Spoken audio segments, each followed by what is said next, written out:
Alhamdulillahirabbil alamin wa bihi nasta'in ala umuri dunya wad din wassalatu wassalamu ala asyrofil anbiya'i wal mursalin wa ala alihi wa sahbihi ajmain amma ba'du. Pertama-tama yang saya hormati rekan-rekan guru sekalian yang sudah dengan begitu ikhlasnya meluangkan waktu untuk mengikuti acara pada pagi hari ini. Pertama-tama kita panjatkan syukur, alhamdulillah, syukur kepada Allah Subhanahu wa taala bahwa hari ini kita masih diberikan kesehatan, umur panjang sehingga masih bisa mengikuti acara kegiatan di pagi hari ini. Salawat dan salam tidak lupa kita curahkan kepada Nabi Muhammad SAW yang mudah-mudahan kita termasuk pengikutnya dan mendapatkan syafaat yaumil qiyamah. Amin ya rabbal alamin. Bapak-bapak, ibu sekalian, izinkan saya berbagi mengenai budaya positif pada pagi hari ini. Ini tentu bukan hal baru bagi Bapak Ibu karena beberapa waktu yang lalu Bu Nuni dan Pak Jogja juga pernah memberikan ini di ruang guru ya beberapa waktu yang lalu, dan Bu Eis juga pernah memberikan di ruang ini pada saat IHT beberapa bulan yang lalu. Jadi sifatnya mungkin saya hanya pengulangan, tapi hal-hal yang positif tidak ada salahnya diulang-ulang lagi.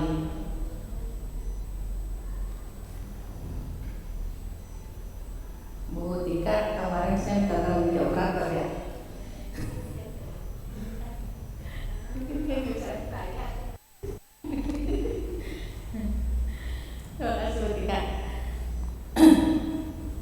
Sebelum dimulai, izinkanlah saya untuk membacakan tata tertib peraturan belajar kita pada pagi hari ini. Ya, pertama kita berusaha untuk memulai sesuai jadwal ya.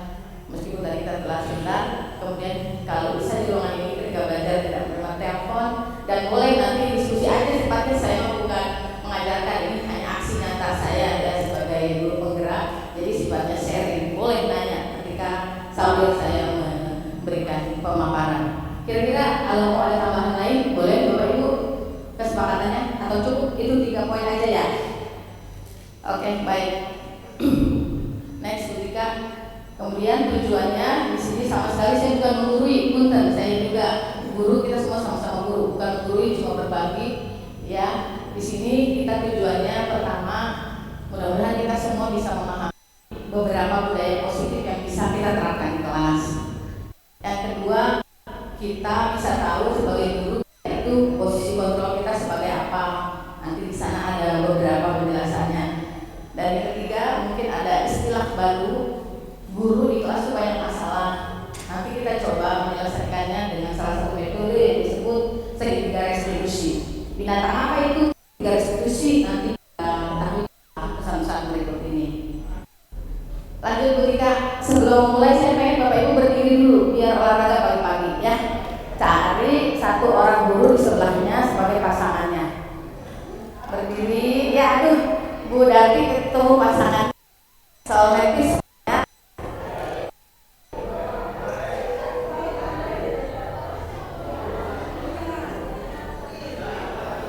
Udah 2, sepasang aja Bu ya. Sepasang aja. Ya. Udah ketemu pasangannya. Ya pengennya sama cewek Pak Jul itu ya. Tuh udah ada Pak Wijani cowok Pak sejenis. Nah pertama-tama ini Bapak Ibu pertama bayangkan dulu tangannya yang satu dikepel, yang satu nggak usah dikepel ya, salah seorang aja yang kepel, yang satu pasang lagi mencoba buka, tapi di dalam kepelan itu bayangkan ada sesuatu yang berharga banget di dalamnya, jadi susah buat dibuka. Temennya yang satu lagi mencoba membuka dengan cara membujuk, merayu, mengiming-imingi sesuatu atau apapun pokoknya supaya dibuka. Ya. Kita mulai dari sekarang ya. Pokoknya bayangkan di dalam ini sesuatu yang berharga banget, susah gitu kan dibukanya. Yang satunya lagi berusaha untuk ngerayunya supaya gampang dibukanya. Kita mulai ya. 1, 2, 3. Silakan. Buka.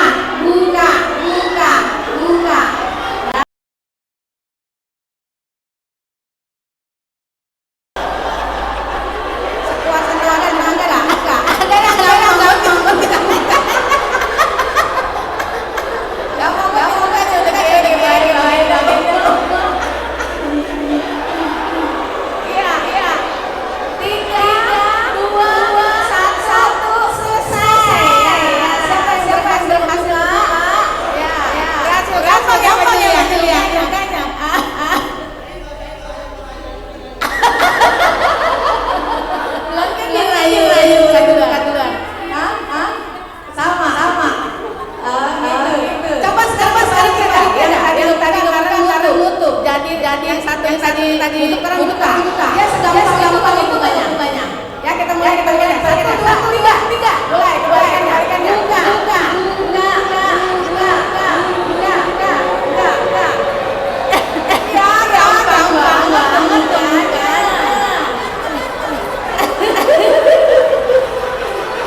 buka tutup yang kita pegang. Tadi yang itu kita sendiri yang buka kita sendiri ya. Berarti buka tutup semuanya tergantung kontrol yang ada di kepala kita. Demikian juga pada pagi hari ini kita akan yang kita itu adalah konsep yang sedang kita pegang selama ini. Paradigma kita sesuatu yang berharga yang kita pegang, apakah dengan mudahnya lepaskan atau tetap kita pegang terus setelah kita mendapatkan pemahaman baru itu paradigma kita yang lama. Bagi orang yang kuat memegang konsep dia akan sulit untuk menerima yang baru dan dia sulit melepaskan apa yang sudah dipahaminya selama ini. Oleh karena itu mudah-mudahan dengan berbagi kalau kita kira itu konsepnya benar ya kita lepaskan yang lama kita terima yang baru. Ya, kita sifatnya saya dan hanya menyampaikan yang menerima adalah kontrolnya yang ada di bapak sendiri. Next kita ya tadi tahu ya yang satu ada alasannya. Ada yang alasan buka ya. Next kita jadi itu tadi kita sendiri yang membuat kontrol atas apapun keputusan yang kita buat. Kita lanjut budaya positifnya ya. Budaya positif. Apa sih budaya positif? Kita biasanya ngedenger berpikir positif. Apa sama berpikir positif dengan budaya positif. Coba kita lihat budaya positif itu kebiasaan yang ada di sekolah. Kebiasaan di sekolah yang berpihak pada peserta didik supaya mereka bisa menjadi orang-orang yang kritis, hormat dan tanggung jawab. Ya, hampir mirip dengan berpikir positif karena dengan budaya positif akan tumbuh orang-orang yang berpikir positif. Next bu. Maaf kelihatan. Dari mana sih kita belajar budaya positif? Kalau Fadil udah kali ada teman kita belajar budaya positif Fadil. Dari mana? Dari sendiri ya. Kalau lihat gambar itu, maaf silakan saya agak kelihatan Iya. Itu dari dalam kelas ya. Konteks kita dan apa untuk anak-anak kita mulainya dari kelas. Dalam kelas itu dari membuat hal-hal sederhana yaitu peraturan kelas. Peraturan kelas nanti di sana akan muncul prinsip-prinsip atau keyakinan yang diinginkan oleh kelas. Kayak kemarin yang sidang saya sama Bu Ade lagi ya. Bu Fani waktu itu kan menuliskan apa yang kita harapkan pada murid tentang kita ya Fani agak terlambat. Bu Ade mana Bu Ade? Bu Ade udah ada. Oh iya, Zoom. Atau itu siapa lagi ya? Saya lupa tuh. Ada beberapa. Kita mengharapkan murid seperti apa? Kalau di sini anak-anak kita mengharapkan kelas siapa sih? Anak-anak pasti akan apa itu namanya tahu mereka itu kita pengen begini ya. Lewat situ kita bisa membiasakan membuat budaya positif lewat membuat peraturan yang ada di dalam kelas. Apalagi kalau guru itu pasti di dalamnya ada sebagian menjadi wali kelas. Itu posisi sentralnya bisa membuat peraturan kelas. Kadang kita lupa di dalam kelas ada jadi tata tertib kita di sini sentral ikut dari tata tertib yang dibuat oleh kesiswaan ya di sekolah rata-rata. Tapi untuk versi kelas sendiri rata-rata belum ada ya. Dengan adanya tata tertib kita membuat sesuatu itu menjadi disiplin. Apa? Di situ kata disiplin artinya ternyata selama ini kita kata disiplin erat dengan hukuman ya kaitannya dengan hukuman. Padahal disiplin ada belajar. Ya, artinya belajar dan disiplin membuat orang menggali potensinya. Kemudian dalam budaya kita arti disiplin jadi berubah menjadi sesuatu yang dilakukan seseorang pada orang lain supaya orang itu patuh. Salah satu apa namanya indikator tadi absen soal disiplin dan diharapkan membuat bapak jadi patuh ya akhir datang tepat waktu seperti itu. Jadi sebenarnya disiplin yang positif itu bukan lagi karena eksternal atau karena kita pengen takut atau karena diomelin semua atau karena apa ya, tapi disiplin yang positif adalah disiplin yang lahir dari dalam diri sendiri karena kita sadar memang nilai itu kita butuhkan untuk kebaikan sendiri. Jadi disiplin itu bukan dengan ketidaknyamanan, tapi disiplin adalah bukan dengan apa yang kita hargai atau pencapaian kesatuan yang mulia. Kita hadir di sini juga kan hadir tepat waktu tujuan yang mulia supaya tidak dalam apa pelaporan ke atas terus persen. Jadi kegiatan ini memang benar-benar oleh seluruh guru karena memang targetnya seperti itu. Next kita ya tadi seperti yang bilang yang sebelumnya ketika disiplin biasanya kita naikkan tertib, kepatuhan, peraturan. Disiplin terkaitkan dengan hukuman. Padahal sungguh berbeda karena belajar sendiri tidak harus dengan hukuman. Ya belajar ya kita belajar kelas. Belajar selalu harus hukuman. Justru hukuman itu adalah salah satu alternatif yang terakhir kalau bisa tidak akan sama sekali di dalam kelas. Next Bu Mega. Maaf kalau silang. Ya ini saya lihat ini nilai kebajikan universal. Setiap orang melakukan pasti ada tujuannya. Termasuk saya berdepan ini karena saya lakukan tugas saya lakukan aksi nyata. Tujuannya untuk apa itu namanya memenuhi kewajiban saya itu. Kemudian setiap orang melakukan pasti tujuannya ya tadi. Tapi dengan nilai kebajikan yang kita yakini, maka tujuannya kita ubah dari yang tadinya karena harus wajib menjadi karena sesuatu memang harus kita sampaikan. Menjadi motivasi kita dari kita bukan karena kita takut di apa ya. Jadi motivasi yang memang mengacu pada nilai kebajikan universal. Misalnya nilai kebajikan apa sih yang mau dituju buat anak-anak di Indonesia? Kita sering dengar sedang apa namanya marah kita diminta supaya anak Indonesia itu mandiri berkritis malah ada nyanyiannya supaya pada ingat.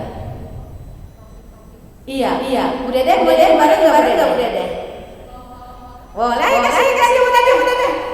Belum bisa. Saya ya. Nilai-nilainya kan mandiri, berkebinekaan, global, gotong royong, kreatif. Mudah-mudahan sekarang saya ya. Bismillahirrahmanirrahim. 1, 2, 3. Apa? YouTube. Iya. Kan bisa searching enggak Bu Tika? Judulnya itu yang tadi kita mau kita ini kepada anak kita yang apa nilai universal ya. Kira-kira ini lagi dalam penjelasan ya liriknya. Pelajar Pancasila beriman takwa apalagi berinekaan global. Iya coba. Boys apa Apa? Pajak apa enggak? Ya enggak ya. Ya berarti kita lihat tayangan dulu. Ya. Boleh saya apa syairnya. Padahal 6 kata ya. Mot.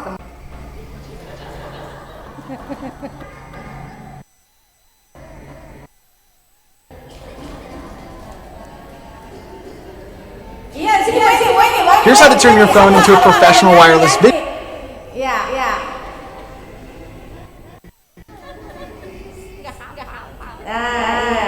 Belajar Pancasila, beriman dan takwa pada Tuhan Yang Esa dan berakhlak mulia, berkebinekaan coba gotong royong mandiri, kreatif dan bernalar kritis. Beri tepuk tangan dari Teng. Oh iya, ini saya bisa menyanyi. Nanti kita akan nyanyi bareng-bareng. Mohon maaf kalau misalnya kayak tapi supaya gampang nempel untuk apa namanya berikan nilai-nilai kepada anak-anak kita. Tadi apa namanya nilai-nilainya tadi beriman dengan takwa ya. Karena sebenarnya Bapak Ibu enggak profil pelajar sila. Apa orang kayak saya mau keliling kota yang kayak gitu. Hendak melihat pandangan yang itu kan beca.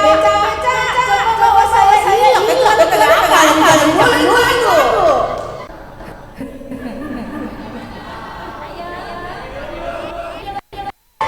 Itu karena itu ada udah ya. Iya saya improvisasi ini link-linknya aja ya. Bersiap-siap link-linknya. Udah ya. Saya mana yang gambar dulu ya. Belum nyambung ya. Kan udah ada itu ya. Kuotanya habis. Bos masih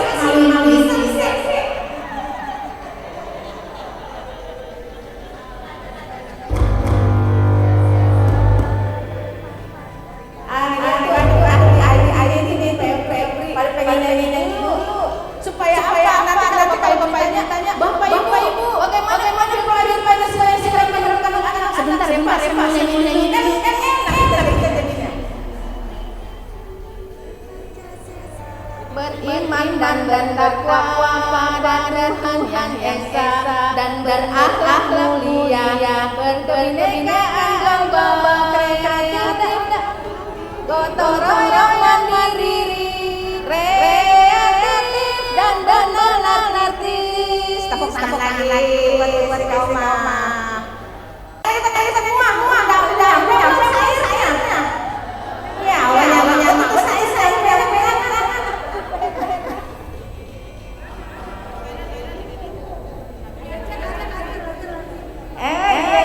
Gimana ya? Ya pakai HP Bu. Ya. Kemana Bu?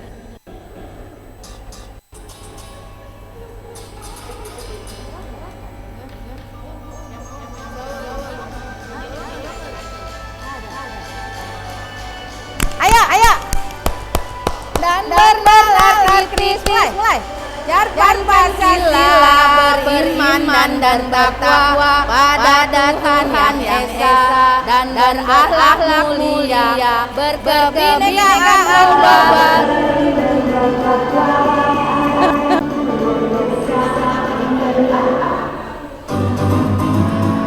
Ada yang lebih kencang.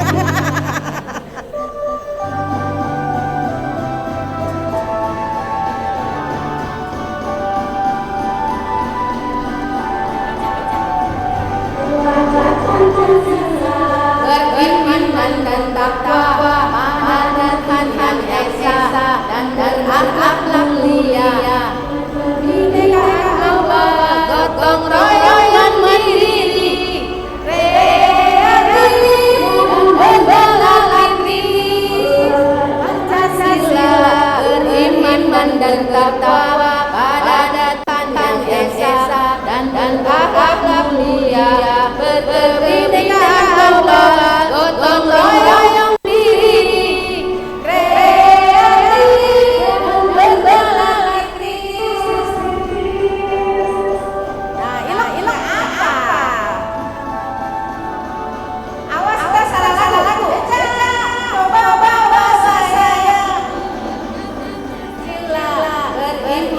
dan tertawa, ada Tuhan Esa dan akhlak mulia, perbedaan bahwa gotong royong diri, kreatif dan segala arti. Terima kasih Bapak Ibu, mudah-mudahan ini bisa lebih mudah apa ketika ditanya kita pengen anak-anak memiliki nilai-nilai besar apa ya kita lebih gampang menerapkan anak-anaknya kalau giliran nyanyi saya giliran belajar nyanyi. Terima kasih Bu.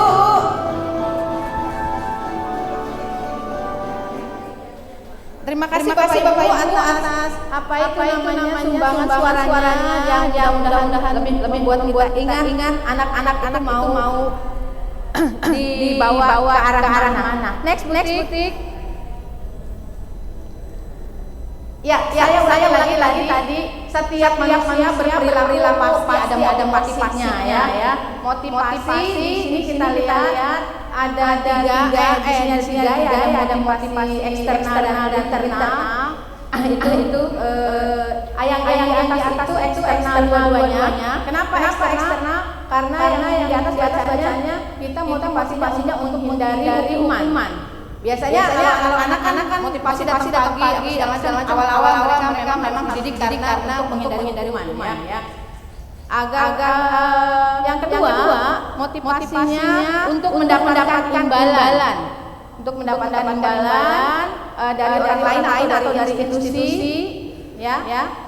Terus dia apa yang saya dapatkan saya melakukannya itu juga masih motivasi eksternal ya, masih karena ingin mendapatkan sesuatu. Tapi kalau motivasi internal itu datang dari dalam diri untuk menghargai diri sendiri ya. Saya pengen jadi orang-orang apa kalau saya melakukannya. Kayak kita datang ke sini misalnya, motivasi apa sih yang mendorong kita untuk datang ke sini? Saya mau dengar dan lagi hari-hari apa amani-amani tawa dalam hati. Motivasi apa sih Haji? Yang lagi hari-hari di belakang. Motivasi apa sih apa kita sini ini? Kalau dapat kue. Iya. Salah satunya apa namanya? Bercanda itu. Ya bercanda. Tapi itu berarti kan motivasinya eksternal. Coba di next slide Bu Tika. Di sini orang motivasi orang sesuatu bisa jadi karena untuk bertahan hidup ya. Atau orang melakukan motivasi itu melakukan sesuatu karena dia mencari cinta ya. Dan kasih sayang atau kebersamaan. Nah, kayak kita salah satu di sini. Kita ngumpul di sini kan karena kita ingin ada kebersamaan. Yang ngumpul semuanya di sini tanpa kecuali. Atau motivasi kita bukan karena kita ingin kekuasaan, melakukan sesuatu karena kita ingin kekuasaan, atau karena ingin kebebasan, atau karena kesenangan. Ya, setiap orang itu menurut teori ada 5 perilaku alasan yang mendorong dia melakukan sesuatu itu karena apa? Next butik. Nah, misalnya di sini ya, kita hadir di tempat ini karena kita tidak ditegur oleh panitia sekolah PK. Takut kita mendapatkan teguran atau kita di sini karena kita adalah guru pembelajar Pascahaya. Kita ingin menjadi guru yang berusaha dan bertanggung jawab dan hargai diri kita sendiri sebagai teladan buat murid-murid kita. Kita aja Bapak Ibu masih belajar anak-anak sekalian enggak ya. Kita ingin teladan bagi murid kita serta lingkungan kita karena kita percaya tindakan kita akan menjadi contoh atau panutan bagi murid-murid kita, bagi lingkungan kita. Ya, jadi kalau kita aja sebagai gurunya masih mau belajar, abon saya yang pada kecil-kecil gitu orang-orang belajar. Ya, aja udah pada tua masih mau belajar. Saya sih sebenarnya sama belajar dan ngajarin ya, sama belajar. Next. Tadi saya udah mengatakan bahwa memulai sesuatu yang positif bisa dari dalam kelas, mulainya dari dalam kelas. Di dalam kelas kita membuat peraturan kelas, tapi di sini lebih kita dorongnya untuk membuat keyakinan kelas. Apa bedanya peraturan kelas dan keyakinan kelas? Kita lihat di sini bahwa kalau peraturan itu biasanya kata-katanya itu berupa perintah, ya aturan-aturan selalu contohnya selalu kembalikan ke tempatnya, itu contohnya peraturan, atau dilarang mengganggu orang lain. Kata-katanya itu di depannya selalu dilarang, tidak boleh itu dan sebagainya. Itu kalau peraturan. Tapi kalau keyakinan di situ adalah nilai-nilai yang mau kita tanamkan kepada anak-anak. Misalkan dilarang mengganggu teman-temannya yang lain belajar. Itu sebenarnya ada keyakinan bahwa kita harus sama-sama menghargai orang lain. Kayak kita di jalan-jalanan harus dilarang tidak pakai helm. Sebenarnya ada keyakinan. Kenapa peraturan kita harus pakai helm? Helm. Karena di sana ada keyakinan bahwa dengan helm maka kita akan selamat. Ya, ada nilai-nilai apa yang dituju yaitu keselamatan. Atau masih itu butik di slide tadi ada kalimat dilarang menggunakan narkoba. Itu peraturannya. Sebenarnya keyakinan nilai di dalamnya yang dituju adalah untuk kesehatan, ya, untuk kesehatan karena anak-anak yang menggunakan narkoba cenderung tidak sehat dan belajar juga pasti akan error, ya. Demikian juga kalau kita bilang hadir di sekolah 15 menit sebelum dimulai. Itu juga nilai-nilai adalah komitmen, ya, komitmen, nilai-nilai universal atau keyakinannya adalah komitmen di situ. Next titik. Oh iya. Di sini sekarang kita pengen tebak-tebak tuh antara baris kanan dan baris kiri, ya. Untuk yang tadi saya peraturan belum menjelaskan konsekuensi. Maaf, di sebelah kanannya. Yang tadi perbedaan antara peraturan dan konsekuensi. Mungkin yang atau di slide selanjutnya kali ya. Coba di sayap kanan saya ya.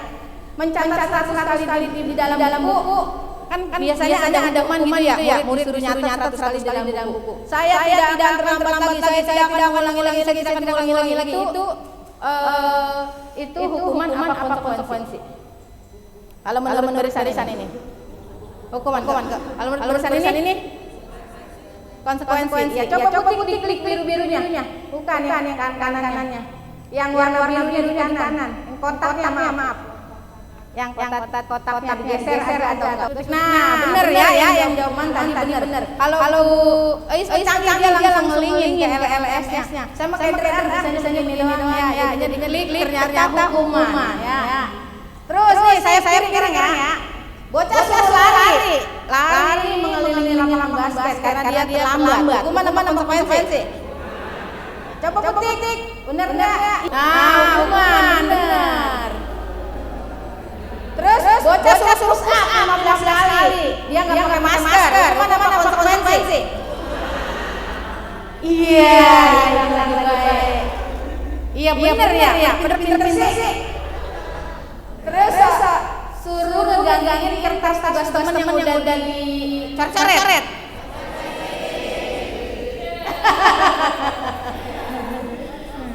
Iya. Suruh bersihin air meja dipain. Iya. Suruh pakai sepatu bocah, enggak pakai sepatu ya. Murid disuruh pakai sepatu karena tidak mengenakan sepatu hitam. Itu gurunya mau suruh nyeker sebenarnya itu. Karena enggak pakai sepatu hitam, bocah suruh nyeker. Hukuman apa konsekuensi? Hukuman ya. Sian bocah. Jadi kira-kira kalau hukuman itu sama konsekuensi bedanya di mana? Asal dengan suara berkoma. Yang terakhir suruh lari mengelilingi lapangan basket karena terlambat 10 menit. Hukuman. Padahal karena dia belajar olahraga apa bukti padahal dereng. konsekuensi. Iya, pelajaran olahraga. Kalau kata Bu Isti bedanya apa teman-teman konsekuensi? Kalau konsekuensi ya apa ya hubungan ya, bukan kayak yang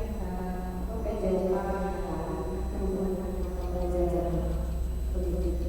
Kalau yang hukuman tidak ada pelajaran. Iya. Maaf Bu Isti. Iya, coba bukti tanggal yang next slide. Ya kalau hukuman itu sesuatu yang menyakitkan. Ya kalau konsekuensi sesuatu yang harus terjadi karena kan sebelumnya udah kita buat komitmen. Ya jadi apa konsekuensinya? Atau hukuman membuat anak sakit fisik maupun sakit hati ya untuk jangka waktu yang lama. Tapi kalau konsekuensi tidak nyamannya hanya dalam waktu pendek karena memang itu sudah kesepakatan yang sudah kita sepakati ya. Biasanya kalau anak jadi benci sama disiplin, tapi kalau konsekuensi anak lebih menghargai daripada disiplin. Hukuman biasanya dipaksa, tapi kalau konsekuensi itu apa namanya tanggapan. Misalnya kamu kan udah melanggar peraturan ini, konsekuensinya apa? Biasanya dia menanggapi sendiri. Terus mendorong anak menyakiti diri sendiri kadang-kadang kalau habis dulu. Tapi kalau konsekuensi mendorong anak untuk bisa menyesuaikan diri. Dan hukuman membuat anak punya konsep yang buruk, tapi kalau konsekuensi bisa menjadi lebih baik. Namanya kita lagi belajar gaya yang lebih positif, jadi konsekuensi lebih positif daripada hukuman.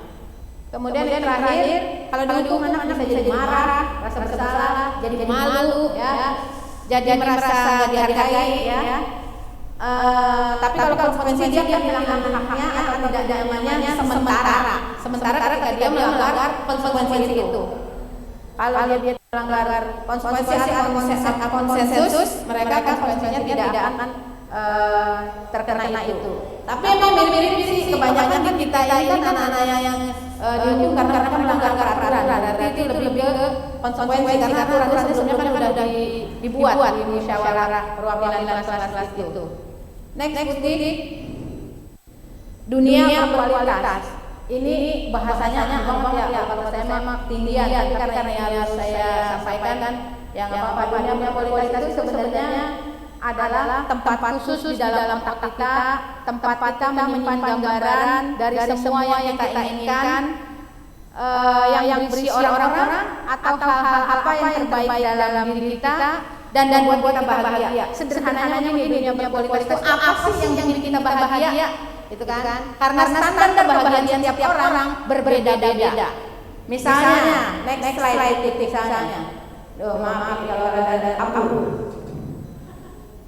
Misalnya kayak gini. Apa namanya? Yang pertama, siapa orang-orang yang paling penting dalam hidup Anda? Itu kan setiap orang berbeda-beda. Mungkin kalau menurut saya yang paling apa namanya? Yang paling penting dalam saya adalah ibu saya. Kalau saya pasangan saya, atau misalnya kita tanya anak pacar saya, misalnya seperti itu. Jadi ke dunia berkualitas sebenarnya apa yang membuat orang-orang bahagia itu relatif, itu berbeda-beda, standar kebahagiaan orang-orang itu berbeda-beda. Misalkan di sini apa yang paling bermakna dalam hidup Anda? Yang terakhir, asal sebenarnya Pak Wigan. Pak Wigan apa yang paling berharga menurut Pak Wigan dalam hidup Pak Wigan?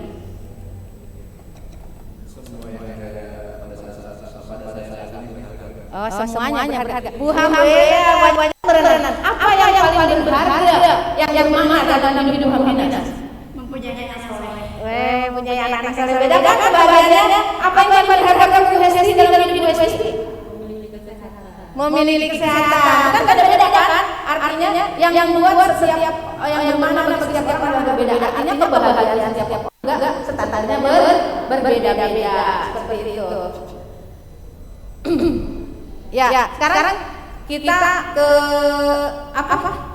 Posisi 5 posisi kontrol guru. Sebenarnya saya udah tahu dari zaman dulu kayak ada yang begini. Cuman zaman sekarang kok ternyata itu ada teorinya ya. Saya baru tahu ya. Ya di sini 5 posisi kontrol guru ada istilah baru namanya restitusi. Kalau di pajak restitusi itu duit yang bisa dibalikin ya Bu Is ya? Iya, makanya waktu Bu Is pertama kali restitusi, apaan sih Bu Is kayak istilah pajak? Kalau di pajak itu restitusi duit yang udah masuk kantor pajak bisa kita dapatkan kembali, itu dibalikin oleh restitusi. Tapi dalam dunia pendidikan, restitusi itu menciptakan kondisi untuk memperbaiki kesalahan mereka supaya mereka bisa kembali lagi ke jalan yang benar gitu loh istilahnya, kembali lagi ke kelompok mereka menjadi anak yang baik lagi. Dan untuk 5 posisi kontrol dulu ya, di sini ada 5. Yang pertama saya jadi belum tahu ini, ada guru yang posisi kontrolnya sebagai penghukum, ada yang membuat orang merasa bersalah, ada yang guru posisinya sebagai teman, ada yang biasanya sebagai pemantau, atau yang paling ideal adalah sebagai manajer. Kalau beberapa waktu yang lalu Bu Is sempat nyajikan videonya ya, yang bocah lagi masuk dipanggil, siapa tahu namanya dia dipanggil bolak-balik ya. Kalau saya pakai tulisannya dah next Bu Titi, misalnya kita guru yang sebagai penghukum, hukuman nggak mesti hukuman fisik ya. Ini juga benar-benar saya kadang-kadang kita menggunakan hukuman verbal, menyakiti tapi dengan pakai kata-kata itu juga hukuman. Dan itu lebih menyakitkan ya, apa hukuman verbal itu. Guru yang menjalankan posisi penghukum ini biasanya pakai kalimat yang kayak gimana di situ? Kamu harus mematuhi aturan saya, kalau enggak awas. Itu. Atau kamu salah lagi. Atau kalau ini kamu lagi yang salah. Terus seperti ini biasanya dia percaya cuma ada satu cara untuk berhasil, yaitu cara dia selalu diinginkan sesuai dengan keinginannya dia. Terus apalagi ciri-cirinya Bu Titi, dia suaranya nadanya tinggi. Kadang-kadang kita juga begitu kadang kita posisikan diri sebagai penghukum. Matanya melotot kalau marahin bocah. Kalau saya bisa saja melotot. Terus jarinya nunjuk biasanya. Ya, ke bocah yang marah itu. Bapak Ibu hukum kalau kita bicara seperti itu kepada murid-murid kita, kira-kira bagaimana kalau posisi kita sebagai penghukum? Di situ kemungkinan kan murid marah atau dendam, atau dia nanti akan bersifat agresif. Dia mungkin kembali dulu, tapi di bangku dia gara-gara bukunya, gara-gara dia tulisnya, atau pas pulang sekolah pas lihat motor bapak atau gurunya dia dikepesin gitu kan ya, atau dia saudaranya pakai paku kalau gurunya pakai mobil. Karena saking apa ada di dalam hati dia ada rasa sakit hati, dendam seperti itu. Ya, itu ciri-ciri yang sebagai penghukum. Yang kedua bukti.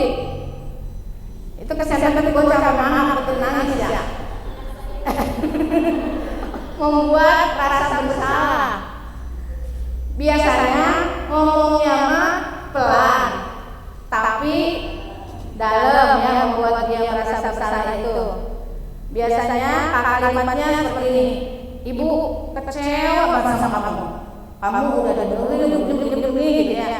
Terus dia bawa-bawa lagi orang tua. Coba gimana kalau orang tua kamu tahu kamu berbuat gitu? Ya. Terus pokoknya apa kalimat-kalimat yang kira-kira membuat posisi yang salah adalah anaknya.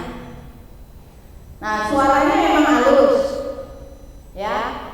Tapi ini akan membuat anak itu merasa bersalah.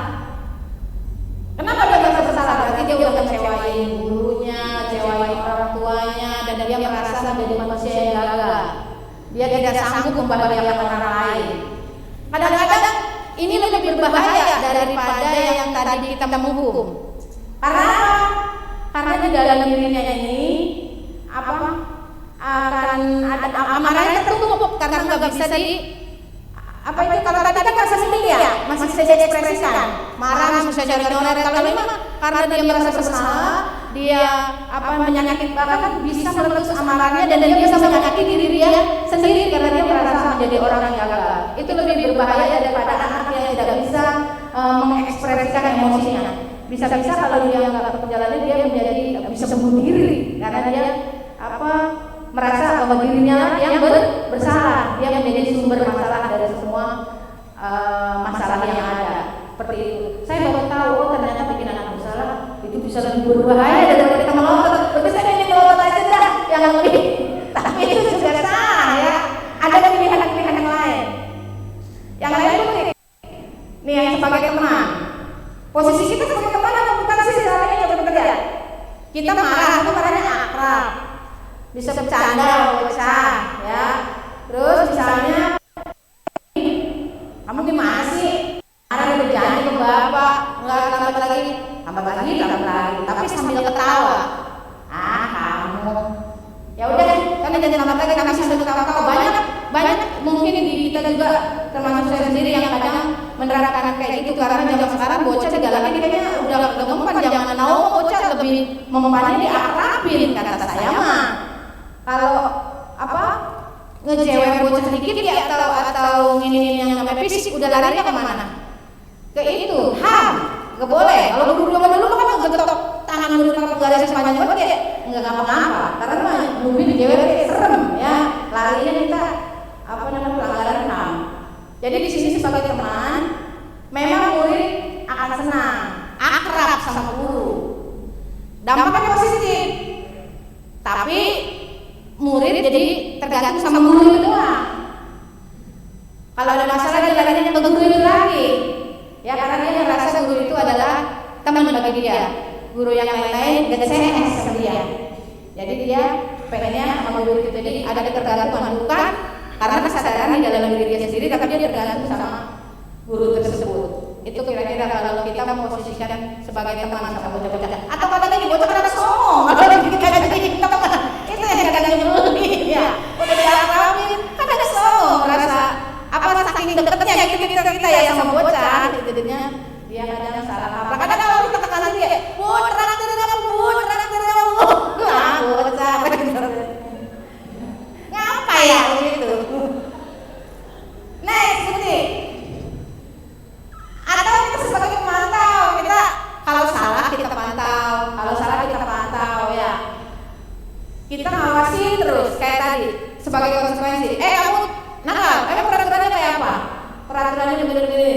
Terus kamu melanggar yang mana? Terus apa yang harus kamu lakukan? Misalnya dia saya harus di kelas Pak selama sekian menit karena saya melakukan kesalahan. Lah kalau pemantau kita capek kontrol dia benar nggak itu dia di kelas selama 15 menit, benar nggak ini dia lakukan apa yang kita suruh, tapi kita tetap harus memantau dia. Ya kalau di situ peraturannya apa? Begini. Terus kamu solusinya apa? Saya akan begini. Terus kita harus ngecek, memantau selalu. Itu juga capek meskipun itu lebih bagus daripada tipe pemarah. Jadi misalnya contohnya gini ya, kita mulai kelas jam berapa tadi? Kita udah tahu Pak, kamu kelasnya berapa menit? 15 menit Pak. Kamu udah tahu konsekuensinya? Udah tahu Pak, ngapain? Saya harus di kelas aja Pak, jam istirahat nanti. Lah berarti kan takut bocah nggak melaksanakan hukuman, kita jam istirahat kudu mantau. Benar nggak 15 menit di dalam kelas? Sebenarnya itu juga capek kan kita mantau terus. Sebenarnya guru tahu konsekuensinya, tapi kita harus mengerjakan ada tambahan kerjaan buat guru, yaitu di jam istirahat kita harus memantau anak itu benar atau tidak melakukan atau melaksanakan konsekuensi yang tadi sudah kita sepakati. Yang ideal adalah posisi kita sebagai manajer yang ideal namanya ya, tapi kan susah kita mencari yang ideal. Manajer kayak gimana sih? Manajer itu guru sama-sama sama murid mempersilahkan murid memberikan tanggung jawabnya. Misalnya kalimatnya gini, emang peraturan kelas kita gimana? Di bawahnya ya, kamu tahu kelasnya? Ya saya tahu. Terus kamu kalau udah tahu, kamu melanggarnya kira-kira bagaimana cara menyelesaikannya? Cara menyelesaikannya dibalikin lagi solusinya ke anaknya. Oh berarti solusinya saya tidurnya lebih awal Pak. Nah itu tahu, berarti itu solusinya kamu harus perbaiki sendiri solusi. Jadi solusinya dibikin bersama-sama antara guru dan murid. Jadi kita tidak menghukum, tidak memantau, tapi kita menyerahkan kembali solusinya kepada siswa. Ya. Contoh yang lain lagi misalnya, nadanya tapi materinya nggak berlorot-lorot ya, kayak tadi kalau kita pindah hijrah ke tipikal guru yang lebih positif ya, misalnya kayak gini. Kamu tahu jam berapa sekolah dimulai? Tahu Pak, jam 7. Tadi kamu terlambat. Kira-kira kamu gimana memperbaiki masalah ini? Saya kalau saya ketinggalan pelajaran terus saya nanya teman-teman Pak, itu jawaban dari dia sendiri. Terus besok kalau ada masalah supaya datang ke sekolah lebih cepat, kamu harus kemana? Saya bisa bangun jawab Pak, saya bisa hadir tepat waktu Pak. Berarti kan solusinya dijawab oleh anak itu sendiri. Terus kata gurunya, berarti gurunya hanya apa? Ya oke, kalau misalnya tindakan itu yang kamu lakukan, saya akan menghargai solusi yang kamu usulkan tersebut. Ya, kira-kira itu. Jadi gurunya hanya menyetujui atau menyepakati solusi-solusi yang sudah dibuat sendiri sama anaknya. Itu kira-kira. Jadi kita flashback lagi Bapak Ibu, yang pertama tadi apa? Gurunya sebagai apa? Kita posisinya dari hukum ya. Yang kedua sebagai bikin murid merasa bersalah.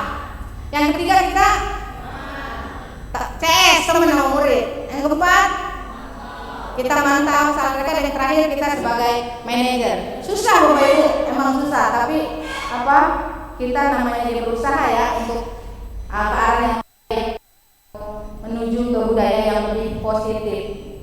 Next slide dulu Kak.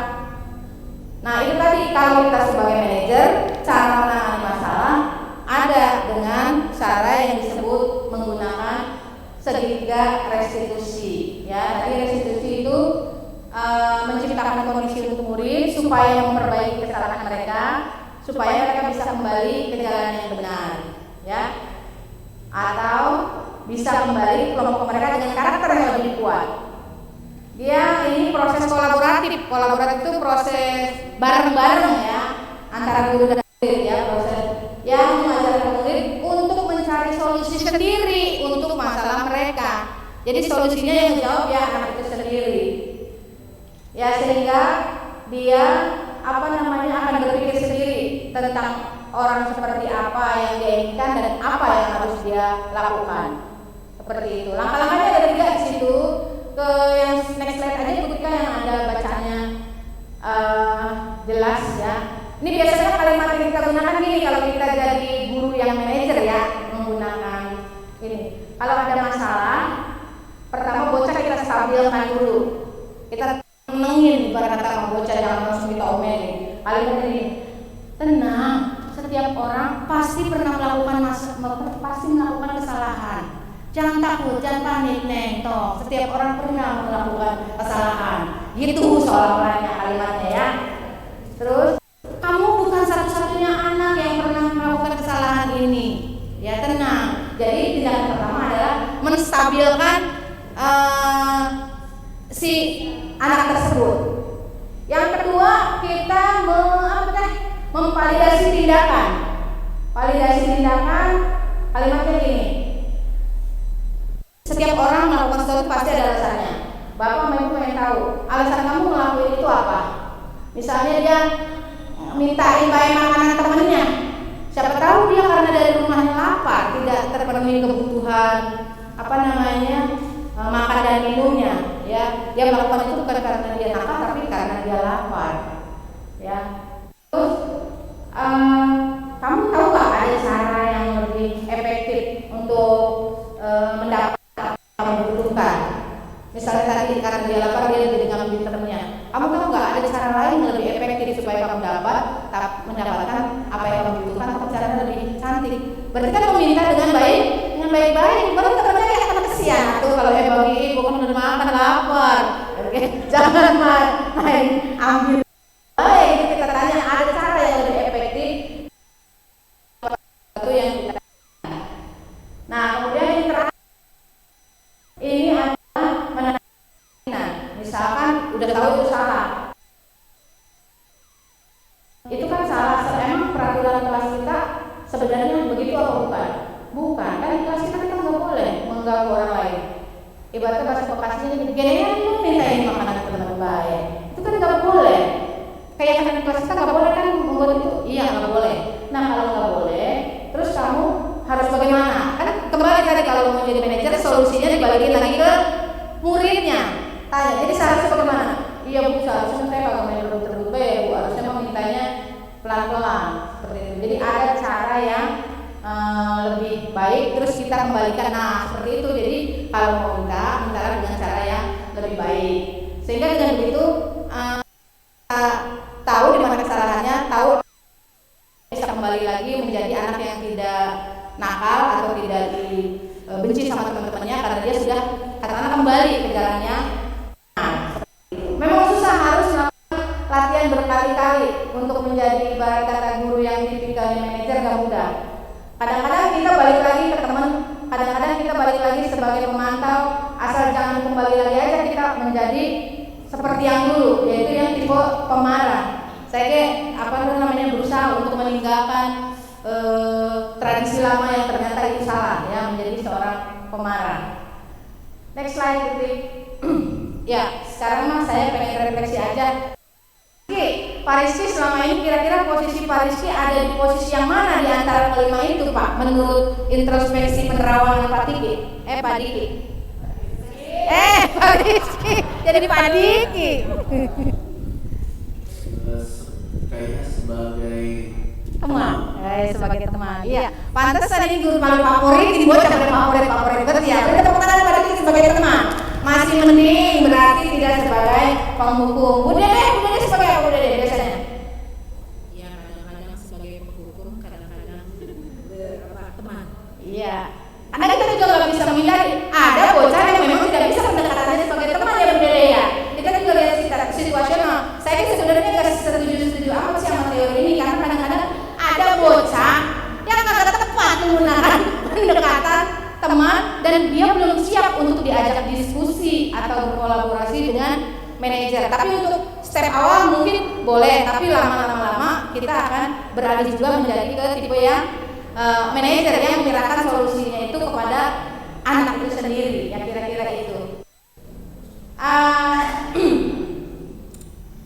Yang saya kasih tahu itu juga semuanya berbasis teori-teori ya, semua kembali kepada diri kita. Apakah kita masih ingin aku masih seperti yang dulu ataukah kita akan move on ke yang sekarang, itu semua ada di tangan kita. Next Putih. Ya, alhamdulillah udah nyampe pada kesimpulan ya. Tadi kita mulai jam berapa ya?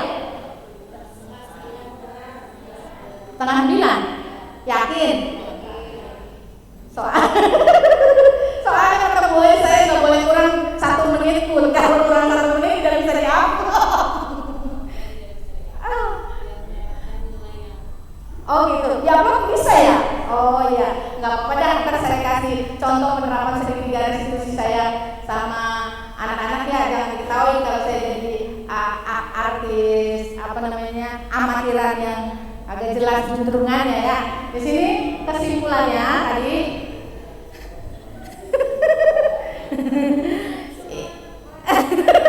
Yang pertama nih, kita dari permainan buka tutup tadi ya, kita mau nggak melepaskan keyakinan lama kita menerima perubahan baru yang tadi kita sebagai guru posisi kita itu dari yang lama ke yang baru, dari yang penghukum ke yang lebih positif, kita mau nggak menerimanya itu terserah kita ya. Yang kedua kesimpulannya tadi budaya positif di sekolah itu bisa kita mulai dari bikin peraturan di dalam kelas. Ya, cara melakukannya gampang ya, kita ajak anak-anak untuk menuliskan apa gambaran kelas yang dialami mereka. Terus kesimpulan yang lain, hukuman sama konsekuensi adalah 2 hal yang berbeda. Kalau konsekuensi lebih mempunyai nilai positif tadi, kalau hukuman banyak negatifnya meskipun dua-duanya itu mirip.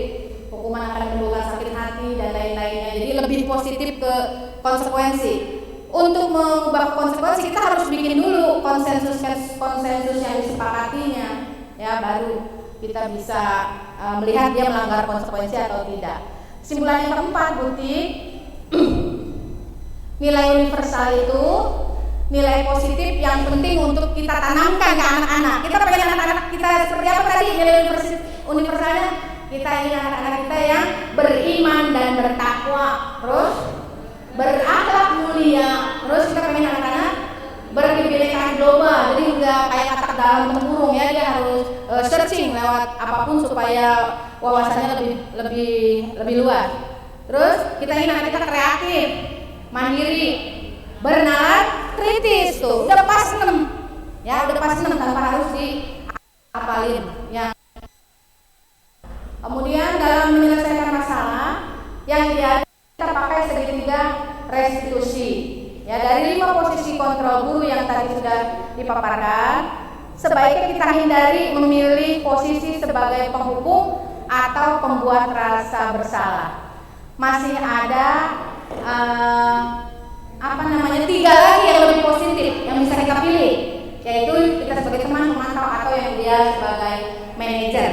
Ya, karena masih ada waktu, mohon jangan ketawain mau menyaksikan video dari hasil karya saya dengan apa itu namanya, teman-teman di jurusan MM. Butik di slide terakhir mungkin bisa diklik. Saya ucapkan terima kasih dulu sebelumnya atas perhatian Bapak dan Ibu mendengarkan ocehan saya yang semata-mata saya hanya memberikan informasi dari apa yang saya peroleh dari program guru penggerak selama kurang lebih hampir beberapa bulan ini. Terima kasih dan saya akhiri pemaparan saya sampai di sini ya. Kalau mau ada tanya jawab, ntar aja habis menyaksikan video ini ya. Selamat menyaksikan. Silakan Tuti. Ya saya tutup dulu ah. Wassalamualaikum warahmatullahi wabarakatuh.